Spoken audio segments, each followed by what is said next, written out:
You didn't choose the large popcorn. It chose you. Every price you've paid this month, every plan you upgraded to, every item that felt like a steal, was designed by someone whose entire job is making sure you don't think too hard before you click buy. This isn't a conspiracy. It's a well-funded, well-tested science, and today we're taking it apart, piece by piece. Let's start with the oldest trick in the book, anchoring. A jacket is marked $400, crossed out, and next to it $200 in bold. Your brain doesn't evaluate whether $200 is a good price for a jacket. It evaluates whether $200 is a good price compared to $400. That's the whole trick. The first number you see becomes the anchor, and every number after it gets judged against that anchor, not against reality. Researchers proved this decades ago with something as simple as a roulette wheel. A random spin, with zero connection to the actual question, shifted people's answers by double digits. If a meaningless number on a wheel can do that, imagine what a carefully chosen $400 price tag does to your brain. Retailers know this, which is why almost nothing you buy shows you just one price. None of those first numbers are accidents.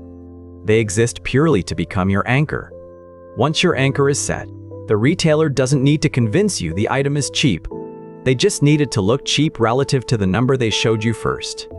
Even when you know this trick, it still works on you. Rule 1. When a price feels like a deal, ask what number you're actually comparing it to and whether that number was ever real in the first place. Now let's talk about the second weapon, the decoy. Picture a movie theater popcorn stand with 3 sizes.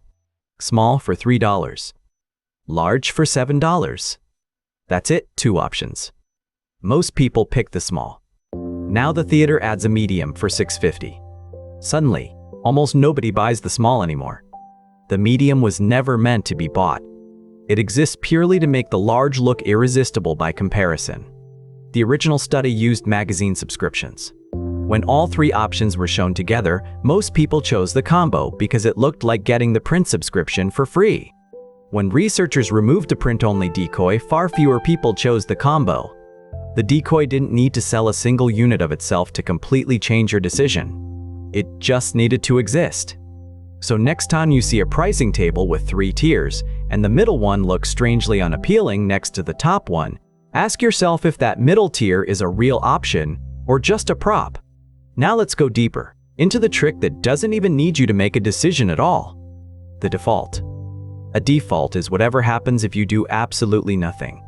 And it turns out humans do nothing far more often than we'd like to admit. In countries where you have to actively check a box to become a donor, participation rates hover around 15%. In countries where you're automatically a donor unless you actively opt out, participation rates jump above 90%. Businesses learned this lesson decades ago, and now it's baked into almost every checkout flow you touch. The subscription box that's pre-checked. The extended warranty that's added by default. The higher tier plan that's already selected when the page loads.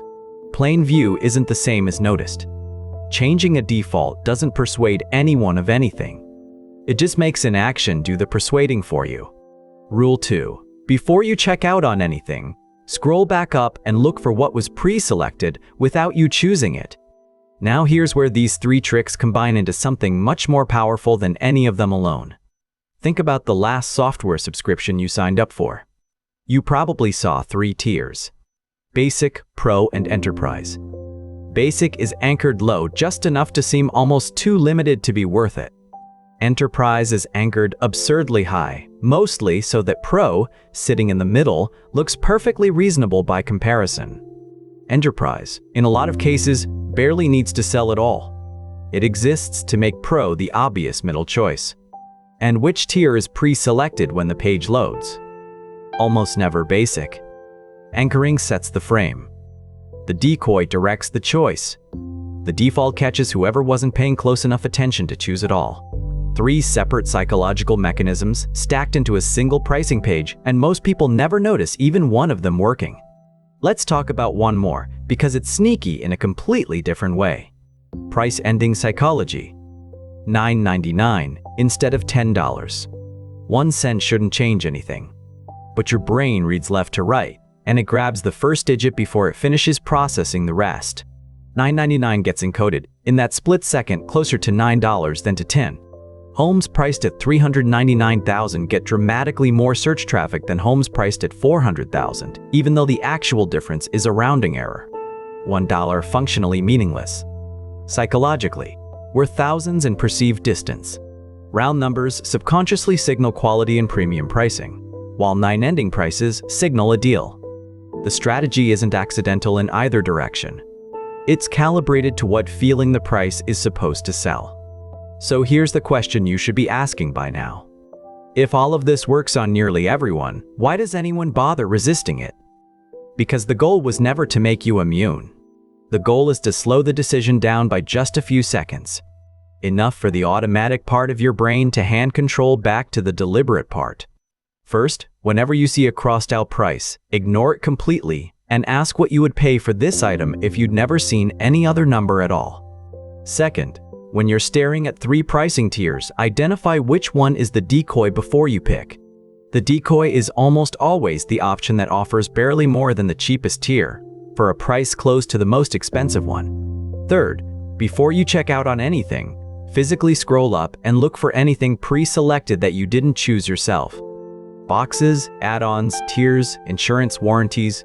If you didn't click it, someone else decided you should have it. Fourth, mentally round every 9 ending price up to the nearest round number before you decide. None of these 4 habits take more than a few seconds. That's the entire point.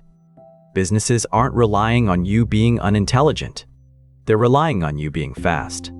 Every single one of these tricks works specifically because it targets the quick, automatic, pattern-matching part of your brain before the slow, deliberate part gets a chance to weigh in. You don't beat that system by being smarter. You beat it by being slower, on purpose, for exactly the few seconds where it matters. None of this makes businesses evil.